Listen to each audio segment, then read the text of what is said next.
Good morning, Belly Up and Fantasy Nation. I am Andrew LeDuc, and we are here, Belly Up Fantasy Live Dynasty Edition, with the crew, Kevin and Chase, ready to break down the AFC East for you today. And it is a beautiful Sunday morning, as always, with you guys here. But I want to kick it off, as always. Let's go around the horn. Kevin, how was your weekend? How was this beautiful Sunday? First of all, is it beautiful where you are? Well, no, I can't say it's too beautiful down here. Projected high 105 degrees. So, I think I bet on that on Sportsbook this week on DraftKings. okay. I think I So bet the 105 appears to be the answer. And despite that, we're doing great here. We've had a nice weekend, and we're ready to break down some football action. Hell yes, we are. The AFC East should be a fun one to talk about, especially for me. But it'll get around. Chase, Yeah, we're definitely looking forward to hearing your analysis in this area. I'm pumped and ready to go. Just you wait. But before we get to that, let's get to the forever never lost for words. Chase Thornton, how are you this morning? I'm all right. First one we cracked this morning is going to be a caffeine shot, though. At some point, I keep telling myself I'm going to get smart and do a midday pod instead of this morning stuff because this is early for me. But no, doing great. Wife and I went to the theater last night, had a little date night. Her mom and dad took care of the boys, so Cool. It was a little bit of a late one. So yeah, we're going to caffeine up first before we hit her hard on the good stuff. Fantastic. And while we're out of here, you might notice you're probably only watching us here on YouTube, live on YouTube today. It is going to be a change of format. So from now on, you will be able to catch us here live on YouTube, no longer live on Twitter, but you will be able to catch clips on Twitter each week, recapping some key points of the show. So make sure you watch out for that. Posting the link on Twitter right now as I speak, actually. So go to Belly Up Fantasy, at Belly Up Fantasy on Twitter. Get the link. If you're already listening to us on YouTube, it's kind of pointless. I'm giving you instructions for something you already did. But in the future, go back to the at Belly Up Fantasy Twitter page and get the link, and we are on there for you live every Sunday morning at this time, 11 o'clock. And before we get into the AFC East, I do want to tackle, because look, I mentioned it pre-show. Scott Fishbowl is going strong right now. I know from my draft. That's right. On day 7, we started last Monday. Day 7, I've made 16 out of 22 picks now. Is it 16? Actually, 16. I've made 16. I get to pick again at 17-11. We're on 16-11 right now. And it's very interesting because Scott Fishbowl is kind of set up in such a different way than most leagues. If you don't know, it's a super flex league, but you also can play 3 of the flexes. There's a premium as far as negative points go for quarterbacks. So you get negative points for incompletions. You get a half point for completions, -1 for incompletions. And there's like first down point. There's a lot of complicated points in there that make quarterbacks very valuable. And to tight end premium as well. They should be. Tight end premium as well. But so here's what I want to talk about really fast, because I think this plays into drafting, whether it's redraft or dynasty. For me, so I had the second overall pick in the draft. So, and I knew, given everything, the quarterbacks were going to go. I did not know that they were going to go, like, we were going to be down to freaking Baker Mayfield in the 3rd round. Like, I didn't know that all the quarterbacks were going to be gone in the first 2 rounds. And the way it goes, like, it wasn't your typical snake for the first rounds where, because I picked. Yeah, I've noticed that too. In the there's draft the 3rd round reversal. There's the 3rd round reversal. So I made my first pick at 102, and then I made my second pick at, where was it here? Hold on, now I'm forgetting. At 211, but then I didn't even make my 3rd pick until 311. Yeah. So right there, it was like I took Jonathan Taylor with the 2nd overall pick, thinking, okay, that's fine. Like, I should be able to get like Derek Carr. Fine. Totally fine. Someone I'm high on Derek Carr this year. I should be able to get him in like the 2nd or 3rd round, and it should all be good. No, it did not happen that way at all. And it got to the point where, with the way that quarterbacks were flying off the board in between those first 2 picks to me, I kind of decided, look, this is something that I think is relevant for all redraft, dynasty, every draft format. When you go into a draft, have your players set up in a tier system, because it's going to help you differentiate when you should reach for certain players. And for me, even though there's premium on points and negative points on quarterbacks, I couldn't see myself reaching for a quarterback like 17 to 20 who's possibly gonna, because of the points, only get 10 or less points per week, when I could go out there and get Dalvin Cook and Stephon Diggs and Mike Evans with my next 3 picks. It made no sense for me to reach for mediocrity at quarterback, and I kind of just made the decision, I'm just going to get who I get, and we're going to take a risk, and I'm just going to stack everyone else, because, look, at wide receiver and running back, I'm able to play all those guys in flex positions. Yeah. I can only play 2 quarterbacks. I can only play tight ends, I can play a max of 5 between the flex and the position. Why would you want to do that? Exactly, because that's too inconsistent. So I made the decision. Look, I'm going to go running backs and wide receivers, and I took Mayfield, and finally with my first quarterback pick in the 6th round, and then I turned right around in the 8th round. In the 8th round, I took Zach Wilson. I don't love Zach Wilson, but you got 2 starters. I got 2 starters, and Zach Wilson. You got to have 2, probably 3 starters. So, and what it came down to for me, because of the scoring, I said, okay, at this point, I'm going to be in some dangerous territory no matter what quarterback I pick, because of negative points for incompletions, because of negative points for interceptions, fumbles, all that, and negative points for less than 66 completion percentage in a game. I already know I'm in dangerous territory here. Yeah. So the route I decided to take is I'm going to now get guys that I think are going to have the best shot at least getting the completion percentage bonus. Look, Baker Mayfield, we talked about last week, he's going to be checking down a CMC 10, 15 times a game. So those should be easy completion percentage bumps for him, especially with some, DJ Moore, some veteran receivers with short hands. And then Zach Wilson, that's all that was left, basically. Yeah, you're definitely in danger with Zach Wilson. We'll talk about him in a minute, but his completion percentage was terrible last year. Yes, but that's the point I'm trying to make. I'd already, because of the way I set up my tiers, I already knew no matter what, I was going to be in dangerous territory at the quarterback position. So why am I going to reach and pass up fantastic value at their wide receiver and running back position? I now have Taylor, Cook, Diggs, Evans, and Moore as my top 5 position players. I took all of them before Mayfield. I'm happy with that. Like, I get some fantastic upside there. I got to stay healthy. We'll see what happens, but that's my take on Scott Fishbowl so far. I zigged when everyone else zagged, and I'm hoping it pays off. Oh, well. Yeah, but like you said, a rundown. Yeah, at the very least, though, I mean, because it is a super flex league, the quarterback scoring is a little different. But in a super flex league, you almost have to have that ability to have a second starting quarterback. You do. At Maybe least even available. A third. Yeah, you need a third. Right. But at least you're not completely shut out there where you're getting you got one guy that you can start, period, and when everybody else has the ability to start a quarterback, you're putting up a so they have the ability to so here's the thing, they have the ability to start that second quarterback, but the quarterback is also the most vulnerable to negative points on a week in any other position. Right. So like I said, once I crossed into that territory where no matter what, I was going to be kind of screwed with some risk exposure to my negative points of my quarterback. I don't have to play both quarterbacks each week. I can play some of these studs in all 4 flex positions instead of one of them being the super flex playing a second quarterback. Why would I risk negative points when I can get like a stable 10 to 15 points from one of these other guys? Like I think I had to pivot because of what the draft handed me, and I didn't expect it, but I did that. Yeah. Sometimes you got to pivot, and you got to you just take a stop and reflect on where you are and go from there. You have to have that ability because, like Tyson said, everybody's got a plan until they get punched in the mouth.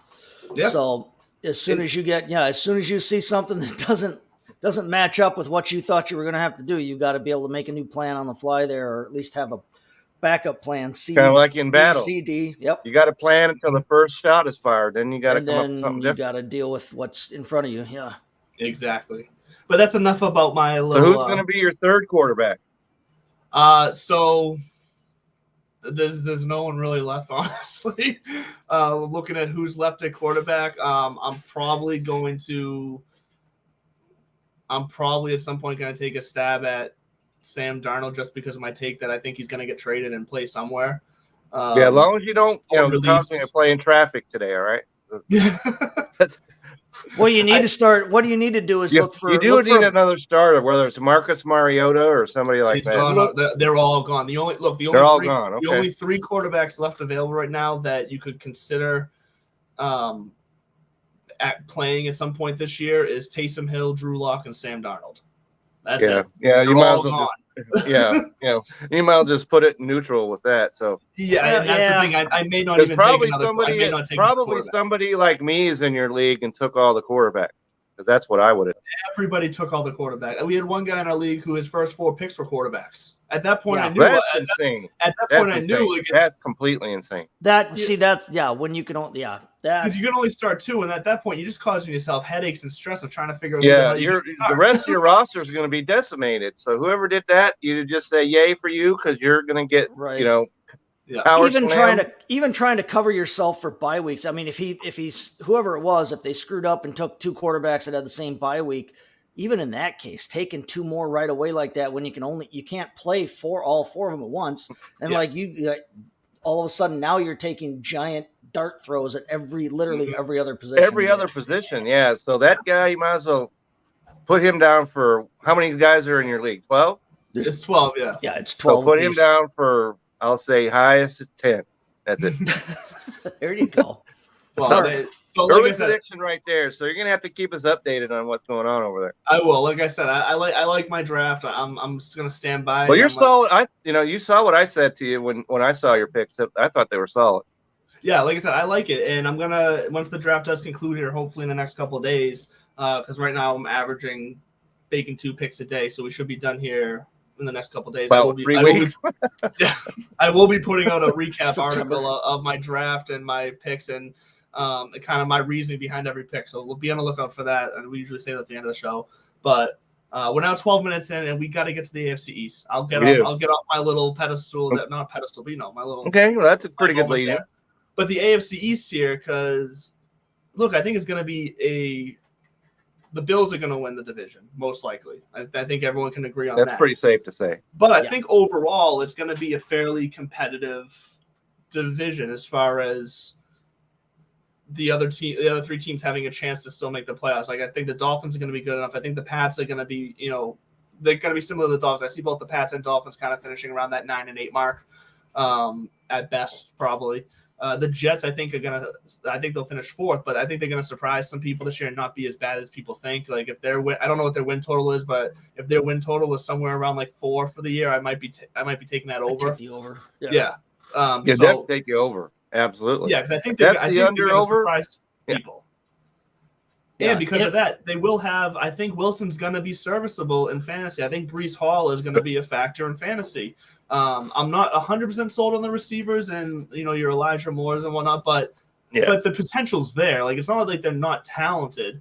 I just don't think they're necessarily safe.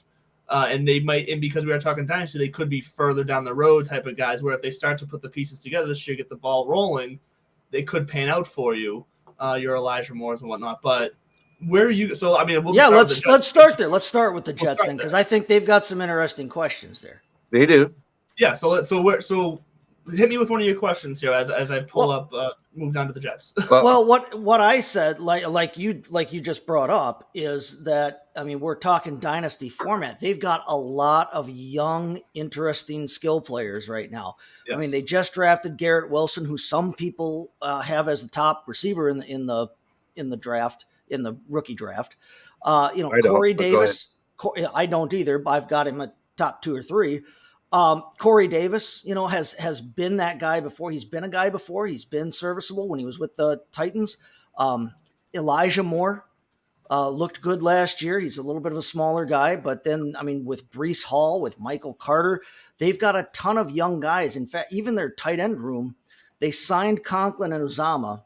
Yeah, we can talk about that too. But they drafted Jeremy Ruckert, who was one of the top tight ends in the draft. They've got a lot of young guys. And like you said, if Wilson can put it together, because they've already got a pretty good offensive line. I covered that when I talked about them for my divisional previews before the NFL draft. Which is must read, by the way, if you're out there. Get on there. That's what I'm talking about. But they've already got a pretty good offensive line. And they've got a lot of these young skill players. If Wilson takes that jump, if he shows some kind of growth, and it doesn't have to be Josh Allen type growth. If he can show some kind of growth and show that he's a guy at quarterback, they've got a lot of people around him that they could be really fun to watch. I have them as a sleeper team. Somebody, like you said, that's going to be exciting to watch this year. They may not make the playoffs. They might still finish fourth in their division because it's a competitive division. But they're going to be fun. I think they're going to be fun to watch, and I'm looking forward to that. In Dynasty, I'm grabbing shares of the Jets. I do have some shares of the Jets across the board because of their youth, but because of their talent as well. I've got Elijah Moore in my keeper league, and he's one of the 4 guys I'm considering keeping. I can keep 2. And I've got Burrow, I've got Najee Harris, but I have to pay a little bit more of a premium for Harris. I can keep Moore pretty cheap, and it's a decision for me. So I like them a lot. I like their receivers. Their running back situation we'll have to watch early in the year. I think you want to watch and see because they're both young. Hall, I think, has an inside track to being the more of the every down or the early down guy. But we have to watch and see how that plays out. I'm not shying away from him in a rookie draft, though. I mean, he's been going average first overall. Overall, first overall is not a good spot for him. No, I would not want to take him number 1 overall, but I'm not necessarily in a position right now in any of my dynasty leagues. Me either. Just joined a bunch of not even an option. Yeah. I'm building most of mine right now. It really isn't. Yeah. So Zach Wilson is the key, as we all know, to what's going to go on with the Jets. If he plays like his first part of the season, it's not going to go well. But his last 6 games, he threw for 1,000 yards. He had 5 touchdowns. He had just 1 interception. Yeah. And he had 3 touchdowns on the ground too. But he only completed 55.6% of his passes. That is god awful in the NFL. You can't have that as a starting quarterback. He needs to kick that up maybe 10 points, up to 65% completion record. If he can do that, because he's got the weapons, as you said, Chase. He's got Moore over there. He's got Wilson now. And I like Tyler Conklin as their tight end. He comes in there. He had no drops last year. None. 0. Mm-hmm. And so I like him as a tight end, but they did bring in Uzomah as well. So that might cap some things out. There are some questions about this offense as far as dynasty or fantasy because there are so many players that are going to be kind of like sponging off of each other. Right. And so that caps some of their upside, I think. And like you said, Hall, I'm not taking him first overall. No. And Carter, I liked him. No longer do because of Hall being there. I liked him until they took Breece Hall. Yeah. Well, yeah. Right. Yeah. And so that to me makes them both non-entities in my fantasy realm because both of them can't be, all-stars. No. Maybe one can, maybe the other can. Both of them can't do it. And if they both play maybe 50-50 snaps, that's not good for fantasy. And so I don't really like their running back situation in fantasy at all. No, in a redraft format, I'm staying away from both of them. Sure.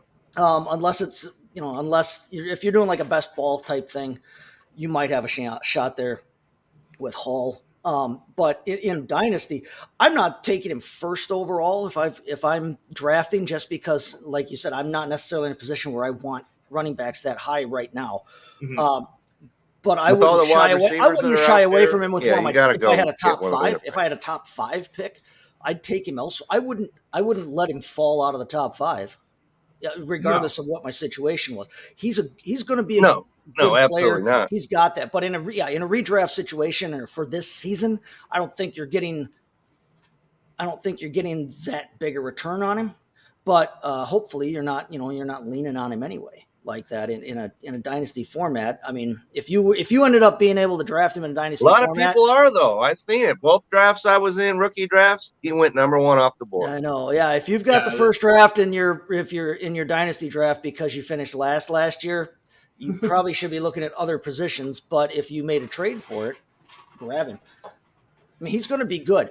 I think we kind of laughed when you said, "Oh yeah, well Zach Wilson has to raise his completion percentage by 10 points. keep in mind, Josh Allen, his first 2 years in the league, threw at about not quite 53%, not quite 59% of his passes. And that's when he wasn't fantasy relevant whatsoever. 2020, he jumped up to almost 70, 69.2%.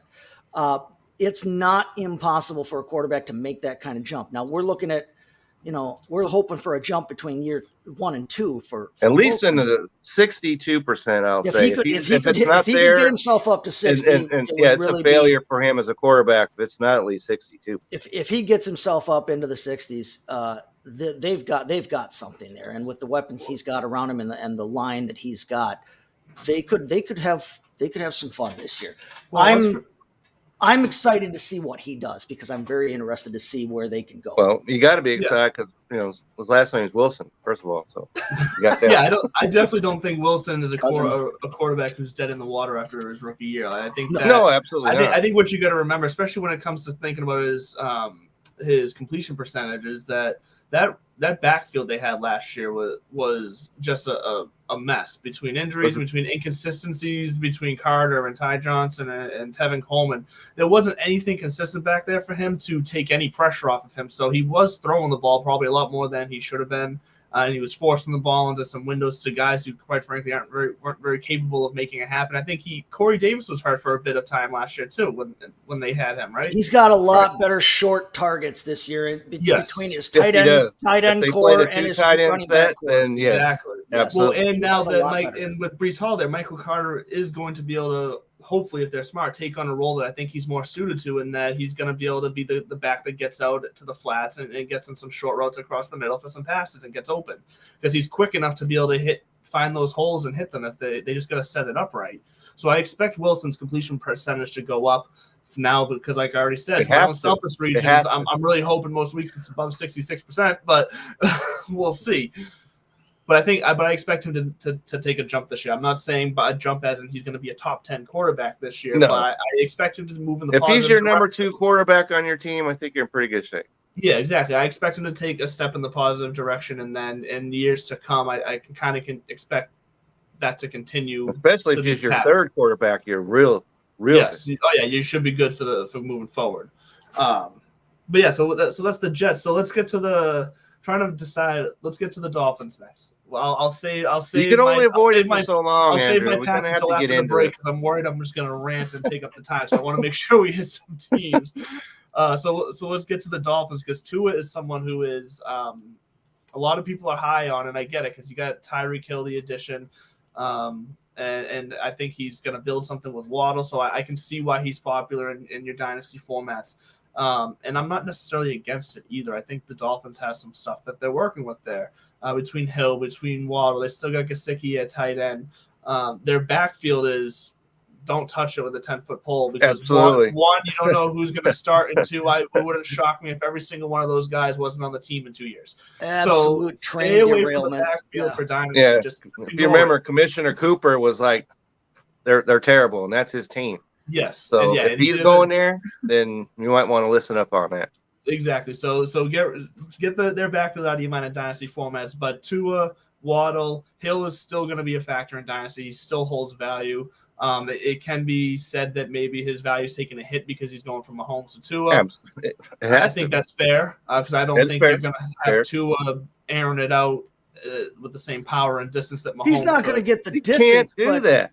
Tua was also 67% passer last year, though. I mean, if they hit him on short routes and let him run afterwards like they should, yes, then that's where he's dangerous. Then he should be fine. He should. I'm not like bailing out on Tyreek Hill. Like, I'm not either. No. But if he's going in your second round of your draft, that's there's a little just too rich. There's so much of this talk, like, Tyreek's dead because he went to Tua. No. If they use him right, you gotta give them some credit down there that they know at least something about football. They are professionals after all. Well, the head coach is coming from the 49ers, so if you listen to Justin, that definitely qualifies him as being a genius. So I mean, he's a professional at any rate, and you got to give him some kind of credit that they're not going to just be like, well, we've got Tyreek Hill. I guess what we have to do is just throw bombs over the top all day long. That's high school coaches don't do that. Yeah, that's definitely. I agree. That's not how they should use them. And with Tua being a 67 type percent passer, I mean, that's decent. That's a decent percentage. It If is. you can hit him short, watch out. And It's you're gonna not going to be go able to for put both all of guys. you can't put all of your resources. It's not like in Kansas City where the other guy drawing coverage was a tight end. Mhm. Nobody else on that team really Exactly. warranted coverage other than Travis Kelce. Exactly. You're not covering the tight end with the same guys that you're covering that other receiver. And don't forget that other receiver is Jalen flipping Waddle.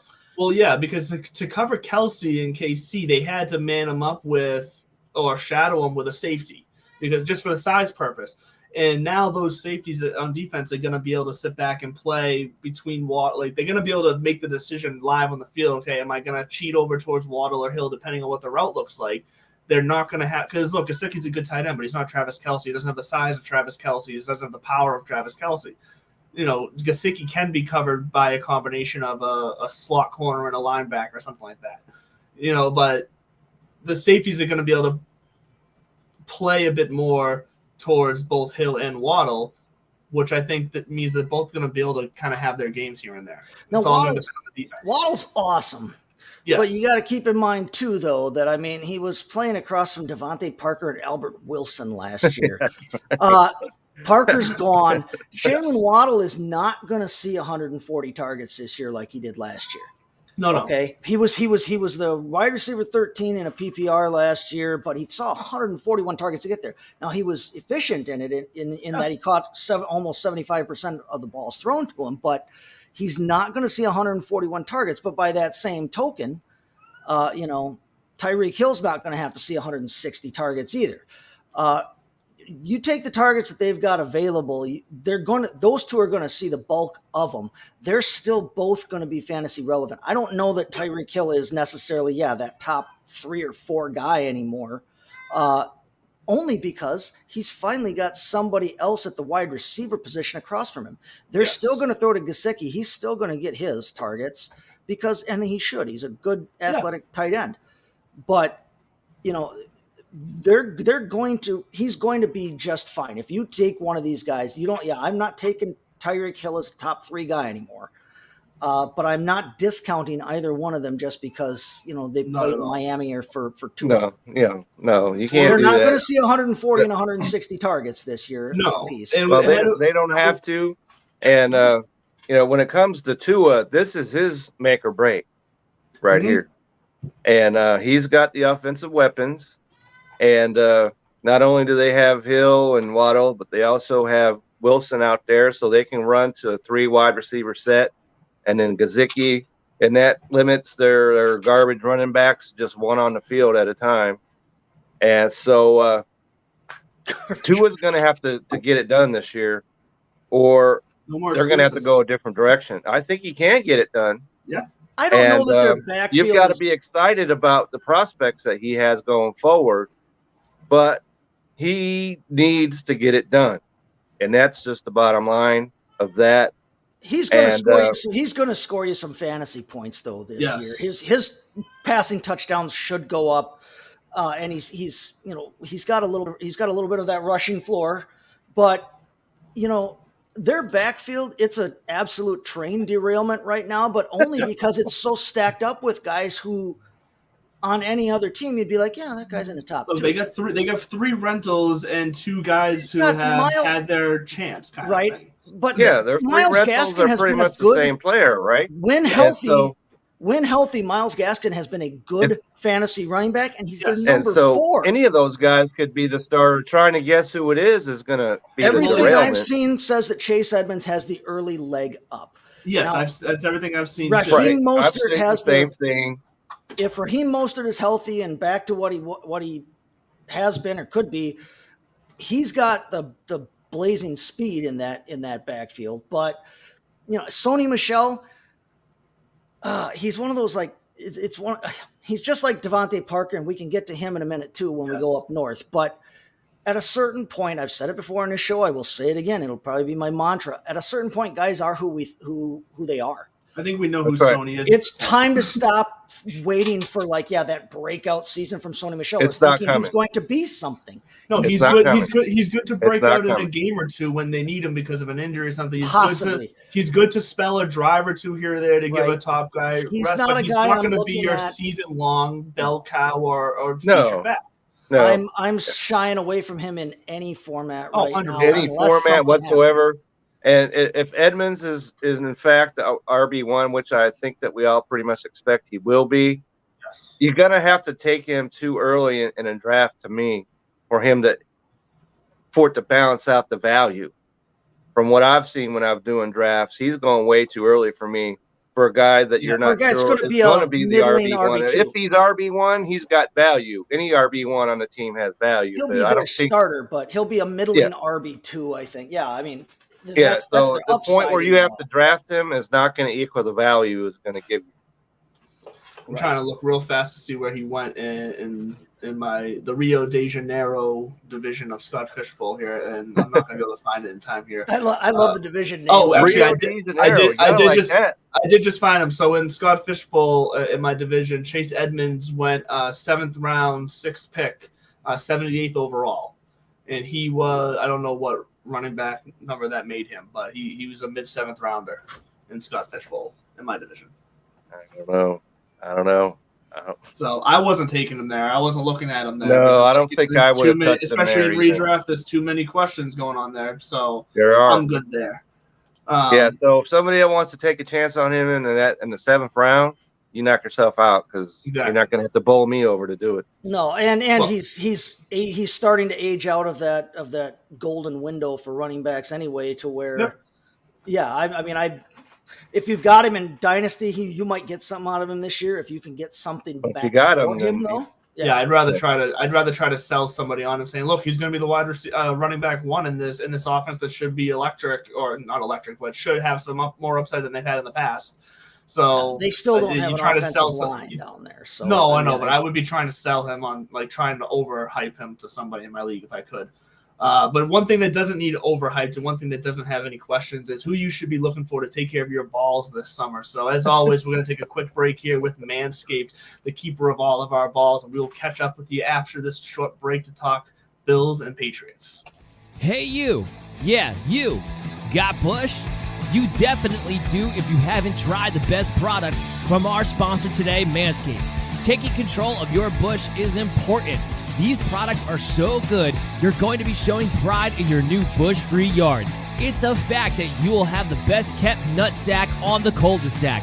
Save big and be the most hygienic version of yourself by using the discount code BELLYUPFANTASY for 20% off and free shipping at manscaped.com.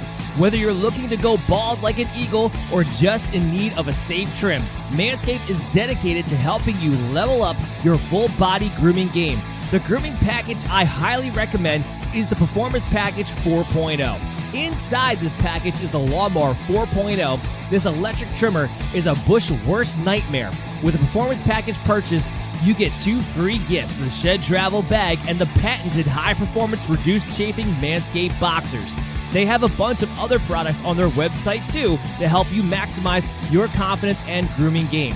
So that's 20% off and free shipping when you use the promo code BELLYUPFANTASY at manscaped.com. It's time to level up your game from the Amazon to the Amadong with the ultimate bushwhacking tools from Manscaped. So one more time, that's 20% off and free shipping when you use the promo code BELLYUPFANTASY at manscaped.com today.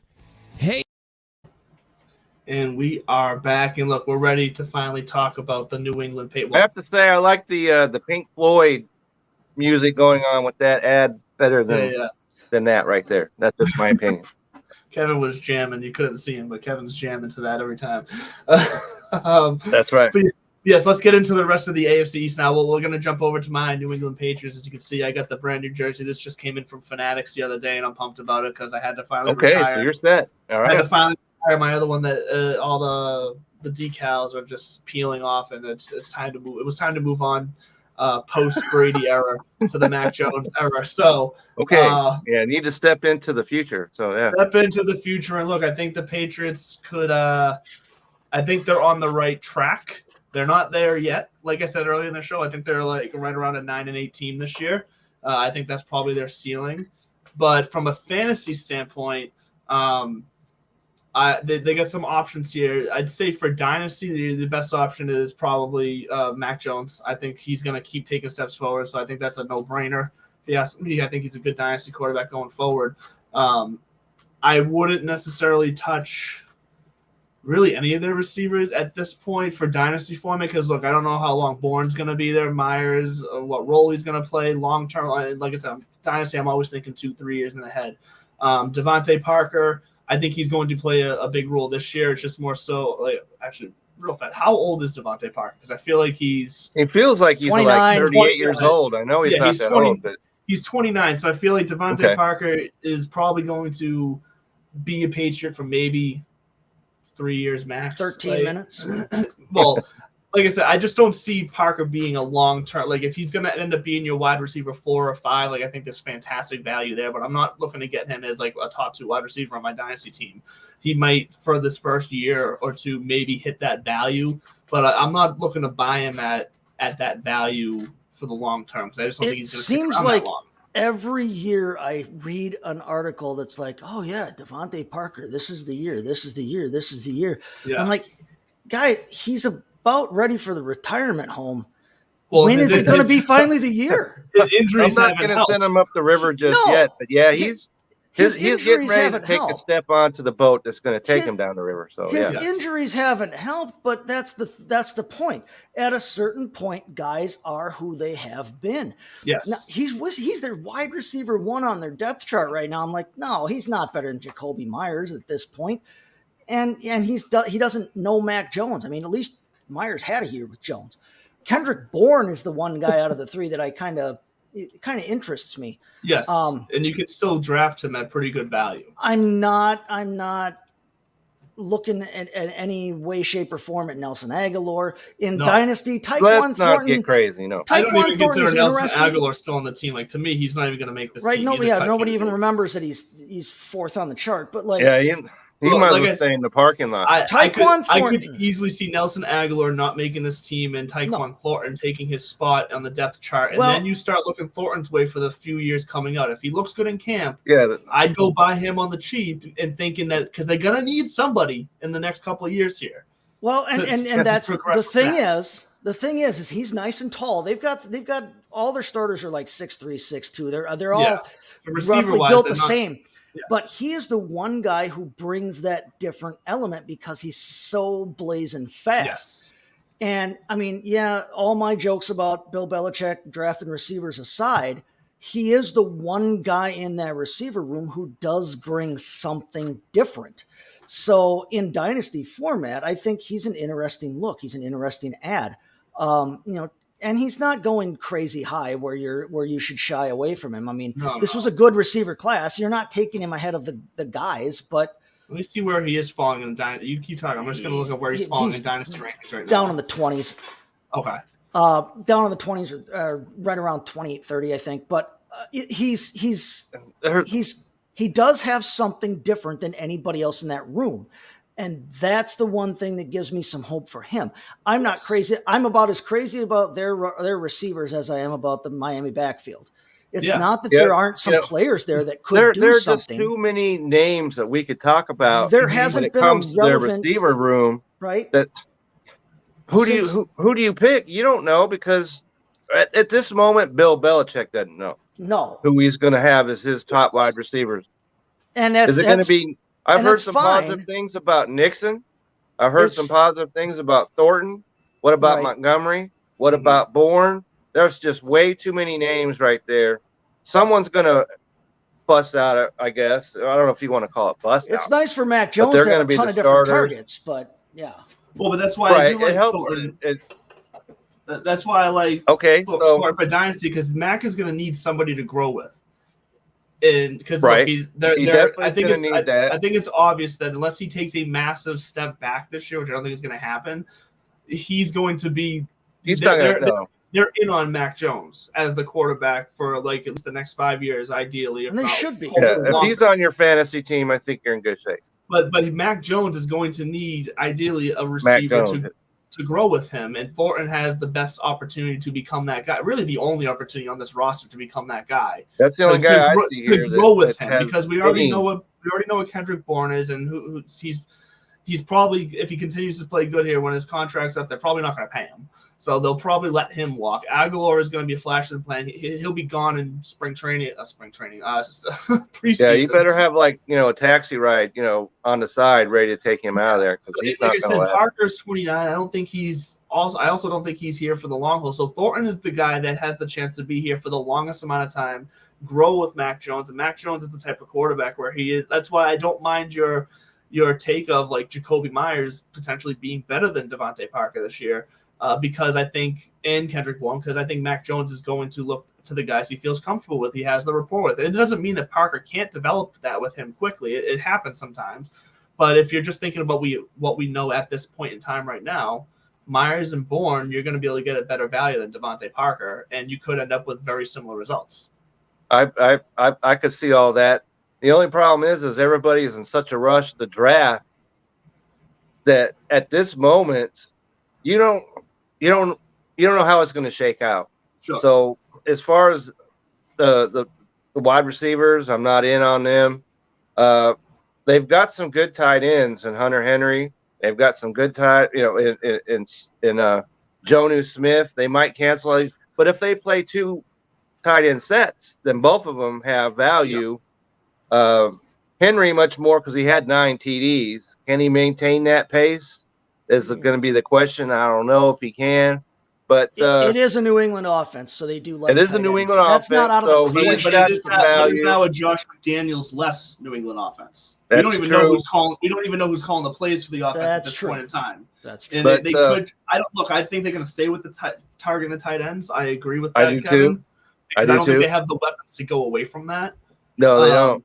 So I do think Hunter Henry is still, and people are forgetting about Hunter Henry and what he did last year. I think he's still going to get. He touchdowns. had 50 catches. They're going to be able to get him so he's much better value than Jonnu Smith is. And so, Yes. but like I said, they could both be on the field at the same time and both have some value. And from what I've seen, Henry is going low enough in drafts where you could pick him up and be pretty set at the tight end position. So when Jonnu Smith is interesting because I think to this point in his career, we've seen enough of Jonnu Smith to know that he's extremely athletic and reliable at his time in Tennessee.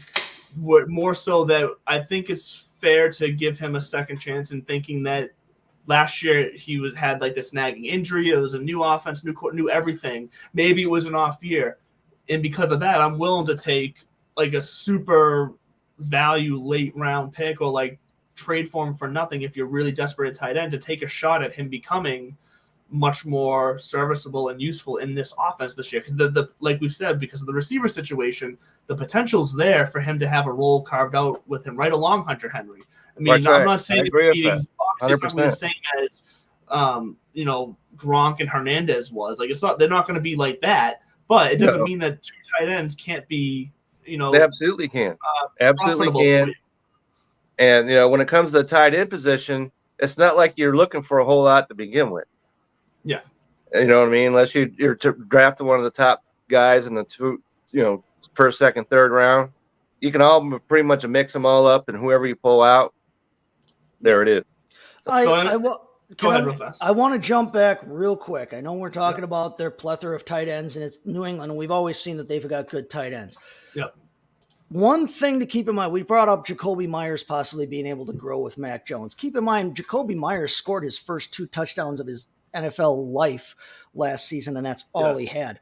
Yes. If he continues to if he gets around, if he gets another 130 targets, 120 targets like he had last year, and if there's any kind of positive regression to the mean, touchdown-wise, a guy getting 130 targets should probably catch more than 2 touchdowns, even in New England. I think so, yes. Now you're talking about a guy that's going from wide receiver 30-something up into back-end wide receiver 2 range. Yep. So I like the idea of having him on your roster. I'm excited to see Kendrick Bourne and what he can do. Yep. But keep that in mind that if Jacoby Myers has any kind of positive regression, he actually could be something. He might be the most usable New England receiver that we've seen in years. So I could definitely see him because I love watching Jacoby. What I love about Jacoby Myers is when you watch him play, every play. I'm gonna preface this: he is not Julian Edelman, but the way he plays reminds me of Julian Edelman, especially early in Julian Edelman's kind of breakout, and that he just plays with the same toughness. He's gonna lay out on every play for the ball as if it's the last play of the season. Like he's giving it his all. He's shifty. He's quick.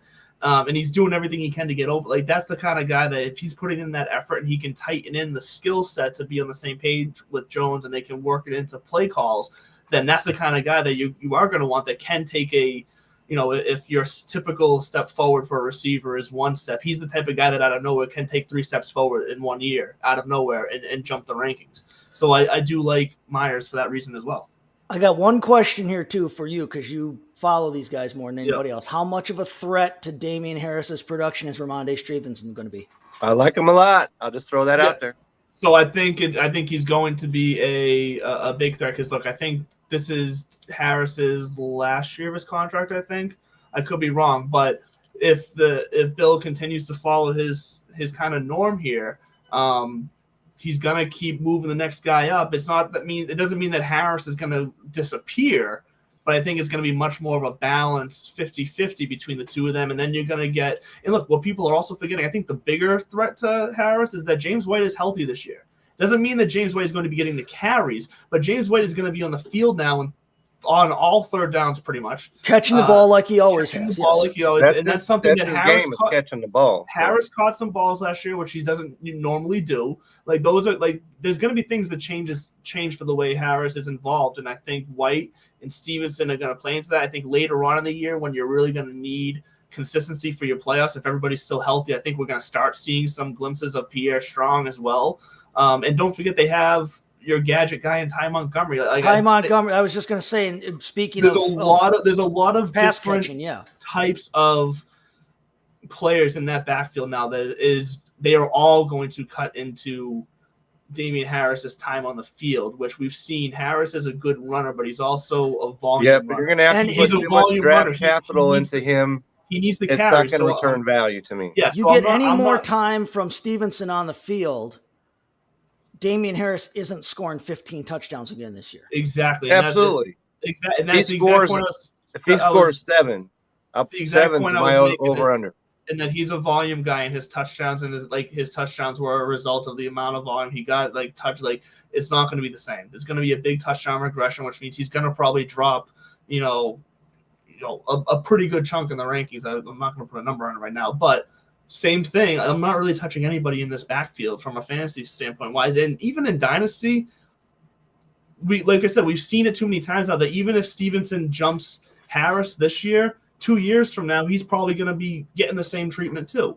So I'm not looking for a long-term solution here in New England's backfield. Don't let the door hit you on the way out.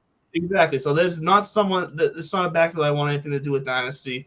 And before we jump to the Bills, my overall take on the Patriots this year, like I said, I see them as 9-8. I see their playing style. They're going to still, between all those running backs, be a run-first primary offense. It's just going to be spread around a lot more. I do think that we're going to see Jones throw more than he threw last year, but I don't think he's going to throw, what was it, 3 passes in a game? That was special circumstance. Yeah, but even so. But still, he's going to take a step forward with the amount of passes he throws this year, but he's not going to be asked to do it all yet. I think they are slowly kind of giving him the reins for the whole franchise. What most concerns me about their offense, or as a whole, not their offense, I'm sorry, is their left guard. Their outlook as a whole is that they're going to be ground and pound mostly. They don't have, at least at this point, with what we know, they don't have receiving options to take the top off of defenses and to make the big play that's needed sometimes to turn a game around. And their defense is not good enough to guarantee them with just a middle of the road offense, to guarantee them some close victories, because that front 7 is atrocious on defense. I'm sorry, but they're definitely bottom half. They might even be bottom quarter of the league on their front 7. They are going to give up points. They are going to give up first downs. So I think they're going to be a defense that is going to be tough to get off the field. Even if they don't give up the touchdown, I see offenses having long possessions against them. I see game time. Which means it's obviously going to limit the amount of possessions for the pass offense. So I think the ceiling of all these guys on the pass offense is capped for all these reasons, between the ball being spread around, between the style of offense they're going to play, and the volume that they're going to be on the field, because I think their defense is going to have a tough time getting off the field. Yep. So that's why I see them as 9-8 and a ceiling on just about everybody, except, like I said, Mac Jones for Dynasty, I'm all in on. Go for it. I'd put Harris and Stevenson in the backfield and run them behind Cole Strange. Three downs, first down. There you go. 3 downs, first down. There we go. And quickly, before we move on to the Bills, we did have a comment here from Kieran Dunning. I'm hoping I'm saying your first name right. And if you're still listening, I hope you can comment again, because I'm a little confused by your comment. I'm not sure what you meant by, I think, number 10, Patrick Mahomes. Maybe, do you guys, this came in about 10 minutes ago.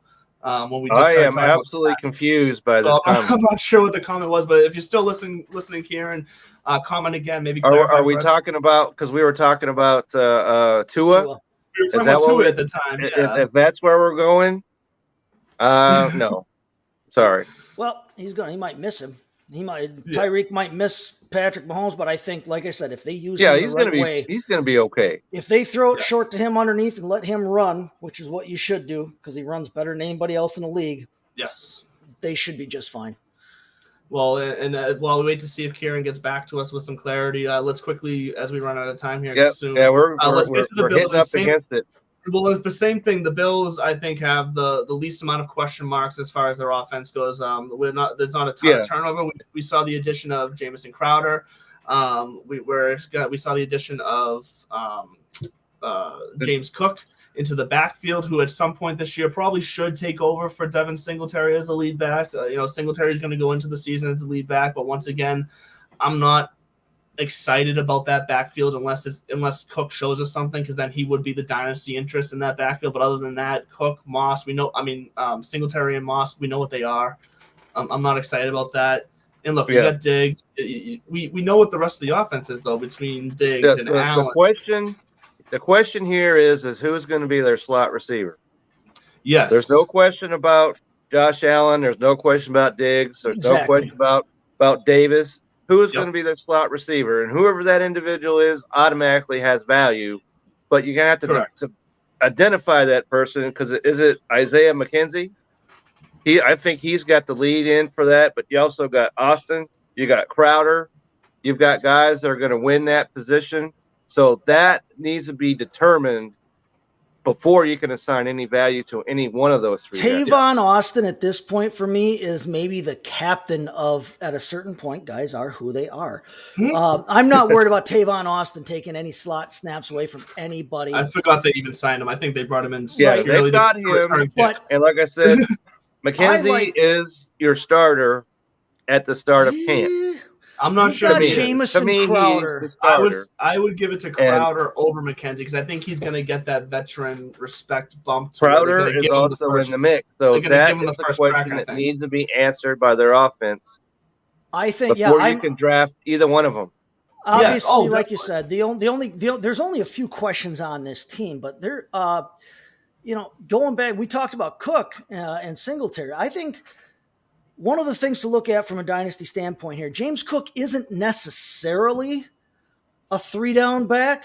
No, I agree with that, more. He has much more potential to be a nuclear weapon as a 3rd-down back, and they do have, at the moment anyway, Duke Johnson on that team, and who better to learn from than a guy who has basically made his career out of being that 3rd-down type back. Duke Johnson's not going to be around forever, but having him there with James Cook to learn from could be huge. If they just let Singletary run the ball, forget about the Zach Moss experiment finally, and just let Singletary be okay with that. Let Singletary be. If you got Singletary on first and second, plus he can catch. Yeah. I mean, he's not an incapable receiver. But you got Singletary and Cook as your top two, and Cook learning from Johnson. That could be a fun backfield to watch. He had 7 TDs last year, so he can run the ball. Yeah, I think we got it. I think you got to give Jamison Crowder. I think Jamison Crowder has the inside take. He may on, well on have being that, their but like I slot said, that's receiver. going to need to be determined before you go in there and draft either one of those guys. Right. I would if I had to take a risk, it'd definitely be on Crowder. Because like I said, I think he has that inside track as being the veteran that's coming in, and they're gonna give him that shot. But also, I think his style of play, he's another one of those tough, nitty gritty receivers that I think fits in perfectly with that style of offense that the Bills play. They try to hit you hard, and then Josh Allen, tries to make things happen, gets creative. And I think Jamison Crowder is one of those guys that can move. He's smart enough to be able to move around the field and get open when plays break down, when Allen starts to run out to the sides. Mm-hmm. And Crowder could be someone who becomes almost a safety blanket for Allen in those situations, because I think Crowder's smart enough as a football IQ to be able to find the opening that is going to help his quarterback and ultimately help the team make something out of nothing. And I think they're gonna see the value in that. And so I do think Crowder it doesn't mean he's gonna stay there all year, but I think he does get the first crack at the position. So now tight end in Buffalo. Yeah, Dawson Knox way overrated. Well, throw it out. And I don't know that he's overrated as far as his skill as a player. Right, as far as but they're trying to make him in like he's a top 5 tight end. Let's stop that. Well, he's also got. He's coming off, he had a little bit of, he's had some injury problems in his life, and he's coming off a season where he had 9 touchdowns where he'd never had, 9 touchdowns. We've talked about it before is quite a bit for a tight end. It is. And that's coming down. He did not have OJ Howard behind him. That's right. And that's the key right there. He does this year. But is OJ Howard another guy? We've said it multiple times to show where we know what he is at this point.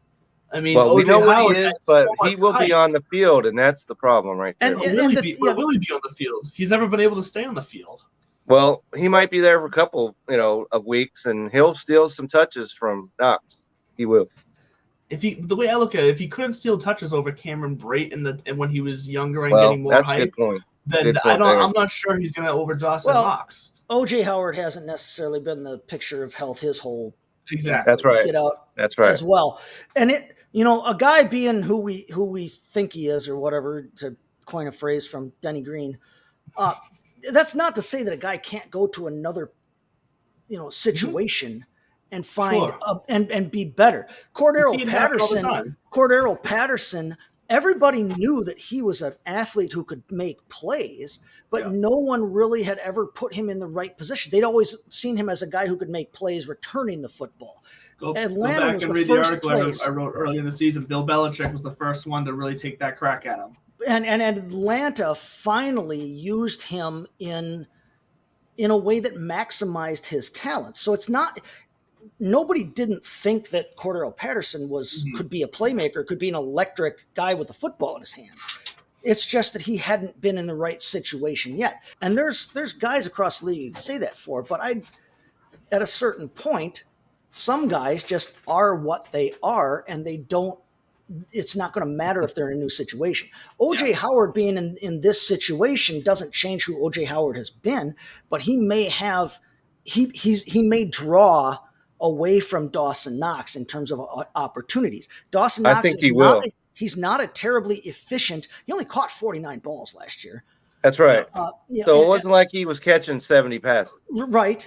And he doesn't. And 9 touchdowns is what elevated him, but he's not going to score 9 TDs this year. No.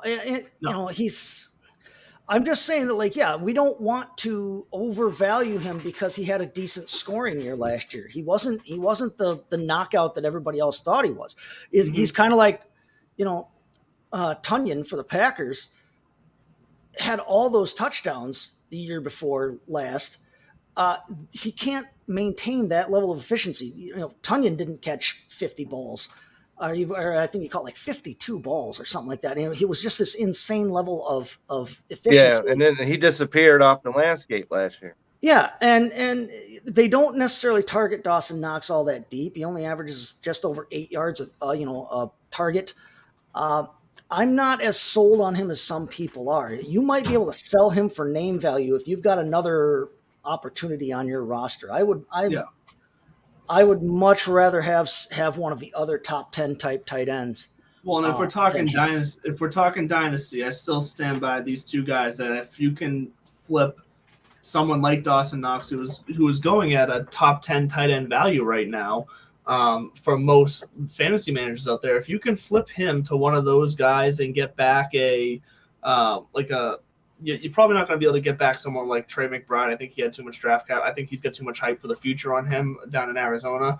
But if you can get back someone like, I'm going to stand by it, Greg Dulcich in Denver. I love the guy. You've been beating his drum for a long time, so I'll give you credit for that. Albert O is not enough of a threat to stop Greg Dulcich from becoming relevant at the tight end position in this league. I would much rather, like you're saying with Dawson Knox, take the shot on maybe trading Knox and a pick for Dulcich and trying to upgrade the pick that I traded away, if that makes sense. I would much rather do that, and I think it's doable.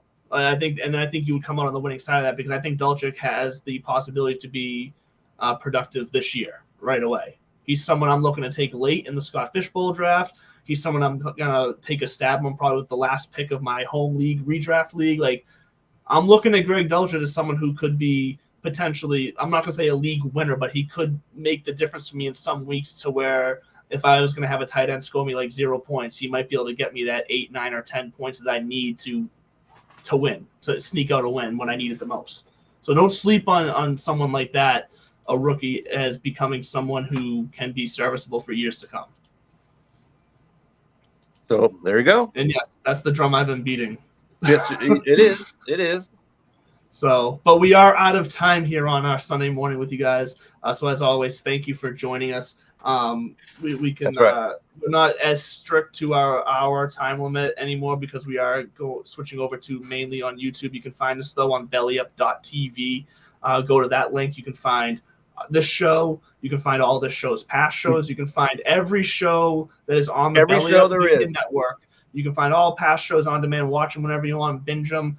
You can catch every show's live show whenever they're live on the bellyup.tv. One simple, easy link to use to find everything that you need sports related with Belly Up Media and even non-sports related. We got some fantastic content out there about some TV shows, some reality shows, and some other stuff. So get on there, check it out, find a show that you like.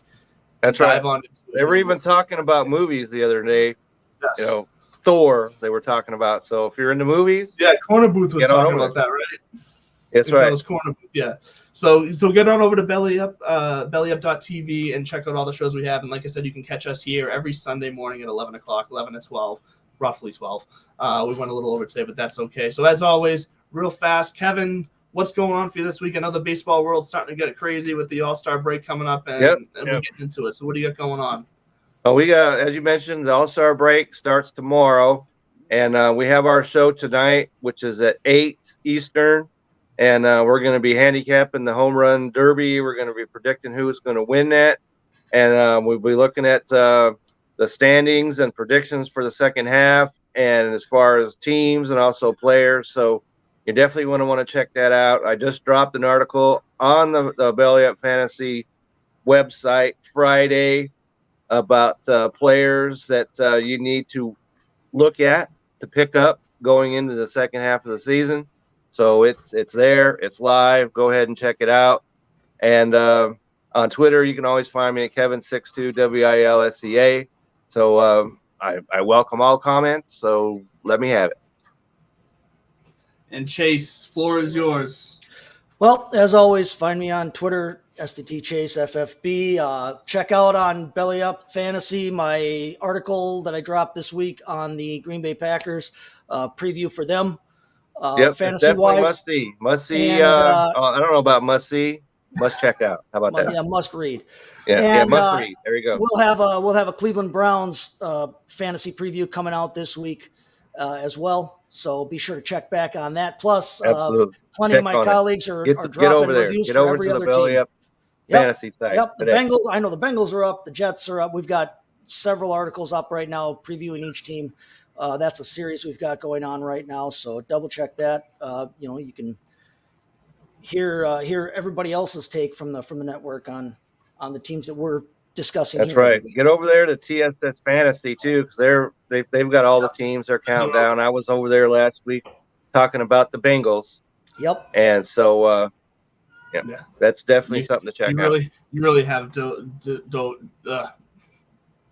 why can't I figure out this word? You've really dove into being a Bengal fanboy now, huh? You're just grabbing it by the horns. That's right. Because I had Houday on my side. If you watched that episode, he was here cheering me on. So we've definitely brought on the power, and that just will continue. They talked about the Steelers and the Browns this week, and also the Ravens. So they're going through the team. So definitely get over to TSS Fantasy. Check it out. Very nice. And then, as always, you can find me at Mr. Mallard on Twitter. You can check out the golf show at Divots and Pivots. Same thing every Wednesday, 10 a.m. That's definitely must-see TV right there. Actually, I should say it is a new schedule now, actually. So because of the new format on bellyup.tv, you can catch all of our shows whenever you need to. But we're actually going to be live on Tuesday nights at 8 o'clock here on YouTube and on bellyup.tv. And then, like I said, you can go and check out all the past episodes leading right up to the tee-offs on Thursday mornings for that week's tournament. So check it out, Divots and Pivots, at Divots and Pivots on Twitter. And like I said earlier in the show, look for sometime this week on the bellyupfantasysports.com. You can check out my recap article on the Scott Fishbowl draft. Like I said, there's a lot of interesting stuff going on there. So check out my reasoning behind what a lot of people are calling my very questionable draft strategy. So I'll get into that and defend myself because, like I said, I think my team is pretty solid. And look, that's all that's important is what you think. If I'm going to do this, I need to stand by my takes and stand by what I do it. You better stand by it because no one else made the pick but you. Well, and then the second you don't stand by it is the second your take comes true, but you've already flip-flopped, so now you just look like a dumbass. So we're going to stand by it. But as always, we will catch you next Sunday here, 11 o'clock a.m. Eastern, and we look forward to that. So have a great week, everybody, and see you next week. Well,